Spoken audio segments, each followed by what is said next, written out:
Hello mga ka-mindset. So ayan,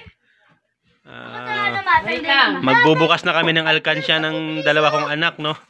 Tagli 5 piso, 10 piso, 20 yung nilalagay. Ayan. So actually hindi siya talagang punong-puno mga ka-mindset, no? Atat na yung dalawa eh. Gusto na nilang buksan yung alkansya nila. Since day off ko naman din ngayon, baka nga makaalis kami ngayon. So ayan. Maliit lang, konti pa lang, pero still okay na rin yan. At least meron pa rin sa, syempre, bata. Hindi ko alam anong mabibili namin dito. Ayan o. So, tagli 5 piso, 10 piso, saka 20.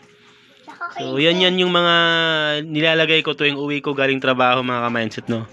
Pinipilit ko talaga magkaroon ng sobra para at least may lagay ako sa alkansya nila.